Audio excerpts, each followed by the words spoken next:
融聚智慧，方能融创价值。融你我，融无限。江苏银行。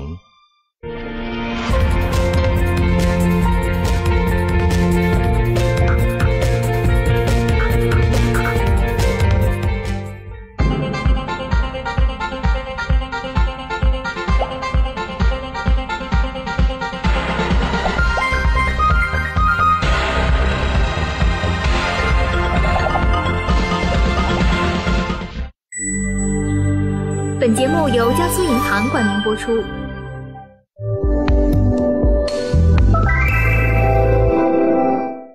I'm Doug McMillan, the CEO of Walmart, and you are watching Whose Time? Whose Time?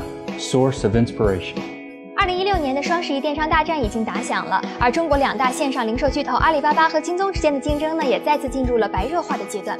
而在这场猫狗大战之中呢，世界零售巨头沃尔玛选择助阵京东，成为了今年双11最大的看点之一。今年的6月21号，沃尔玛与京东宣布达成深度战略合作，将旗下的电商平台1号店出售给京东。而10月20日，沃尔玛山姆会员店、沃尔玛国际官方旗舰店正式在京东上线了。沃尔玛公司总裁兼 CEO 董明伦曾经多次表示，非常期待与京东的联手，探索线上线下合作的新模式。现年49岁的董明伦呢，在沃尔玛工作已经有25年之久了。他在高中时期就曾经在沃尔玛做小时工，读研究生期间呢，正式进入沃尔玛工作。2006年起，先后担任过山姆会员店以及沃尔玛国际业务的总裁兼 CEO。2014年起，他正式出任沃尔玛公司的总裁兼 CEO。不久前呢，董明伦在北京接受了财新时间的专访，进一步阐释了沃尔玛与京东合作的细节，以及在中国新一轮零售战争中的战略考量。Recently, Walmart selling 1号店 to JD.com grabbed a huge attention. What happened in the past 1 year, and what caused you to make this decision? Well, first of all, I would say China is a very important market for us, and ultimately what we're trying to do in this country as well as in other countries is to develop new ways to serve customers. We're trying to save them time, save them money, give them access to all the items they're looking for and all the services they're looking for. And so here in China, we knew that the e-commerce business was really important, and we're excited to make the original investment in Yihaodian and eventually purchase all of Yihaodian, because we know that we need e-commerce capabilities to reach so many of the customers that are here in China. As time went on, we got to hear about JD, and we got to know Richard, and we saw the progress that they're making and found that there are a lot of similarities in terms of how we view customers and our view of O2O and seamless. And ultimately, it all comes back to the customer, and we concluded that we could do a more effective job by working together than we could individually. And that's what this is about. Why you choose JD to sell the 1号店 but not other e-commerce companies such like Alibaba? One of the things that we believe in is serving customers with first-party inventory. We have a marketplace. We are growing a marketplace around the world, but owning inventory so that we can ensure authentic product, safe product, good service and fill rates, fast service for customers is really important. And so JD views that in a similar fashion, and that's one of the reasons why we were attracted to JD. Can we say that JD's logistics ability is more attractive? The ability to manage inventory, to understand what customers are looking for, forecast inventory, have a relationship with suppliers that you can know and trust to ensure that the product is safe and authentic, and all those things are aided by first-party inventory management. And in our case, we have been investing in distribution centers here in the country. Walmart has been. We've been opening fresh distribution centers. We've been reducing the number of suppliers that we work with a goal of working with the most trusted, highest quality, highest performing suppliers and manufacturers in the country, so that our service to customers is even better. And that's aided by the creation of these distribution centers and the approach I just described. And as it relates to JD, their view of inventory management and customer service is very similar. And by working together, we believe we can make more progress. How about your negotiation or communication with Liu Changdong? I've known Richard for a while now, and in fact, was together with him again recently. And he's a terrific entrepreneur. Reminds me a little bit of our own founder, Sam Walton, who founded Walmart, in terms of having a customer mindset and being a real merchant. And that's one of the reasons why Richard and I have gotten along so well. 联姻京东之后呢，沃尔玛近期再次发力 O2O 领域。10月21号，沃尔玛宣布以5000万美元战略投资宅配企业新达达。新达达呢是由众包物流公司达达和生鲜商超 O2O 平台京东到家在今年4月份合并组建的。沃尔玛称，新达达的物流配送能力将与沃尔玛中国的实体店进行深度结合，整合各自在 O2O 到家服务、物流和零售领域的优势。董明伦还表示，之所以要投资新达达呢，主要是为了集中资源解决最后1公里配送的问题，满足客户及时收货的需求。What's the reason you choose to invest Dada, that logistic? Solving the last mile and finding ways to delight customers with accurate orders and timely deliveries, speed, is something that's important to us. And we have a number of experiments happening around the world. As I mentioned, we do, in some places do our own delivery. We do that in the UK, we do some of that in the United States, and we do some of it in Latin America. In other cases, we have partners. In the case of the US, we've got a pilot going on with Uber and Lyft, so that we basically crowdsource the last mile delivery. And so as we looked at Dada and the opportunity here in China, it's very similar to that. We're trying a number of different things to see what works. You know, if I had to guess right now, it'll be a combination of things that works, and there'll be some variance from country to country on what's needed and what customers want, and we'll adapt as appropriate based on the market. There are some views about that. Walmart right now team up with Jingdong.com because both Alibaba and Jingdong is trying to cart into this supermarket field, which is traditionally the Walmart's turf.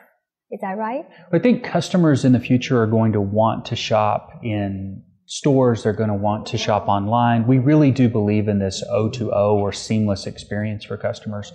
I personally buy things on my mobile device. I shop online. Sometimes I have things delivered to my home. Sometimes I pick them up on the parking lot of our stores. Sometimes I go into stores. And we have a lot of experience delivering products. We do a grocery delivery business in the United Kingdom that's quite big, and we've been doing that for more than 15 years. But the customers still shop in the stores, and more than 90% of our sales are done still in store. So while customers want delivery at times, and certainly in environments where traffic is bad and you don't want to fight traffic, I can understand why delivery is even more important. And China certainly has some uniqueness as it relates to that. And through our relationship with JD, Sam's Club will be a flagship on Jingdong's app, which will enable us to reach even more customers and take the advantages of Walmart, which include this supply chain, private brand products of high quality, authenticity, and safe products, some of which will be picked from store level for last mile delivery, some of which may ship directly to home if it's a non-food item. All of those capabilities are being built by retailers. In our case, we build a lot of them ourselves in the United States. But in China, what we concluded was working with a partner would accelerate the progress that we're trying to create. 从早前的京东投资永辉、阿里携手苏宁，到近期的京东收购1号店、华润战略投资新美大，原本互为竞争对手的传统零售商和电商开始逐步的走向合作，利用双方各自的资源优势来进一步的拓展市场。阿里巴巴创始人马云在近期的一次演讲中也提到，纯电商时代很快就会结束，而线上和线下和物流结合在一起的新零售将是未来的主流趋势。Jack Ma just claimed that e-commerce has already gone out of fashion in a recent speech. How do you understand his opinion? I don't know what that means exactly, but as I mentioned before, ultimately, this is all about the customer. It's about you. It's about your family. It's about how you shop. It's about what you want to buy. And all of us need to be working on finding the next new great item that helps you solve a problem in your life, or changing the way we work with technology so that we're solving some sort of a customer problem for you. We've had really high customer satisfaction scores on this online grocery business, for example, that we've rolled out in the US the last couple of years, where you can order on your mobile app off a shopping list and pick it up at 2 p.m. or whenever it's convenient for you on your way home. That reason that's done so well is because it saves customers time. And if you're a mom with 2 children in a car seat, you don't want to get out of the car and go into the store all the time if you don't have to. You may want to on Saturday for fun, but you may want to on Wednesday skip that and just put it in your trunk. Now, in the case of China, that's more frequently delivered in an urban setting for sure. So it varies some by country, but ultimately all we need to do, whether you call it e-commerce or you call it stores, it's really about a breadth of assortment, basics and things that customers want. It's about low prices and value. It's about the experience that the customer has shopping with you and the access that they have to take delivery however they want. You bring it to my house, my apartment, or let me pick it up when I'm coming by your store, Sam's Club, or let me come in the store club and just wander around and see what you have, because I might see something that I otherwise wouldn't see. You will decide which instance you want to do which, and that's fine with us. In China, the retailers were struggling with their e-commerce. And what's your opinion on this? How to balance the interest online and offline? How they complement rather than compete with each other? I think all of us are working to be creative in the way that we reach customers. And there are platform companies and there are retailers, companies that are more of a first-party inventory mindset or merchant company, and others that are more technology focused. The world's changing. And I wouldn't rule out for us all kinds of partnerships and relationships with all kinds of companies over time. I think we need to preserve that flexibility. It's such an exciting time to be in retail. Retail is going through yet another transformational change. I've been doing this for a long time now, for more than 25 years, and I've seen a lot of change around the world, but this is bigger and faster than ever. And I look at it in a very opportunistic way. I'm excited about that change. Our company has had an underpinning of technology in the past. We've had moments in our history where we can say with confidence that we were leading from a technological point of view. We were the first to open up our data, for example, many years ago and share with suppliers forecasts and in-stock levels by store through a tool called Retail Link, which was really a platform move to enable them to help us with our overall system and ensure that customers had a good experience. So we have a legacy of technological leadership, but the internet and the way that everything's changing from the cloud to mobile to voice to someday the role that artificial intelligence, machine learning, and virtual reality will play in retail. These are all things that are in front of us that will be developed. And in some cases, we'll invest on our own to build capabilities. In other cases, we'll partner with others to put together all the pieces of the puzzle that ultimately cause the customers to have the best experience. I think as you think about this period of change, the place to start in your mind is just looking at it from a customer point of view. How do you personally want to shop? You want access to all the brands. You want great prices. You want to determine how you're going to take delivery, whether you should pick it up in a store or shop to have it delivered to your house. You want all of that flexibility. So does everyone else. And so these capabilities have to be built by retailers like ourselves. 食品安全问题在中国一直是备受关注。沃尔玛近年来呢，也加大了在保证食品安全方面的投入，包括建立移动检测车对食品进行检测，增加生鲜配送中心，在店铺内应用技术来保障食品的存储条件等等，以及进行员工的食品安全培训。今年的10月19号，沃尔玛食品安全协作中心在北京正式启动。未来的5年内将投资2500万美元，用于应用科学、教育和传播领域的研究项目，提供可应用于中国食品生产各个环节的可扩展的解决方案。How important food safety issue here in China? Yesterday, you probably heard we made an announcement of a collaboration center that Walmart and the Walmart Foundation are contributing $25 million US to help create a conversation between retailers such as ourselves, manufacturers, producers and growers, the agricultural community, NGOs and universities, to make sure that the whole system that needs to be put in place to deliver food safety is there. We have a long history doing things like that. In some places in the world, government and business have had a longer period of time to work on policy and all the things that need to be in place for a safe environment. I think in the case of China and in some other markets, there's still a lot of work to be done. And in some places, in some instances, the consequences are in place to ensure that producers and manufacturers do the right thing. And we want to do the right thing. You know, teaching our own associates when to pull an item off the sales floor because it's no longer fresh, and that they should prioritize safety and freshness over the profitability of the store. That's important to us. And so the way we design incentives, the way we teach our own people the values that we try to instill in the organization, the culture that we want as a company, is all intended to build trust with customers. You see, a business's number one asset is trust. And if we don't deliver for customers, we erode that trust. So we have in China over 100,000 people that work for the company. We call them associates. Every one of those people need to understand how important food safety is to us and how important authenticity is.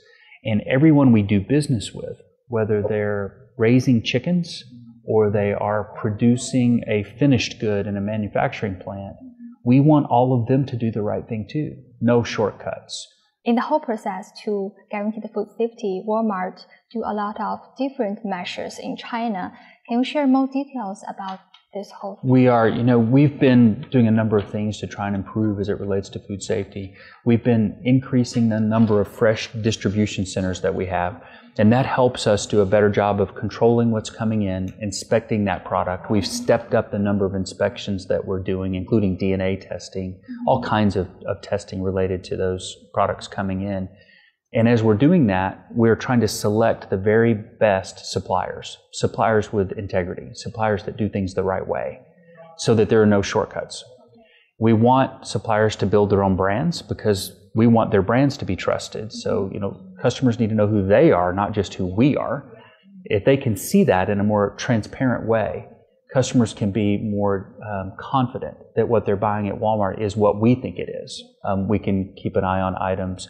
We've deployed more technology into the stores so our own associates can check temperatures to make sure hot food is kept hot, and cold food is kept cold, and the cold chain is not broken.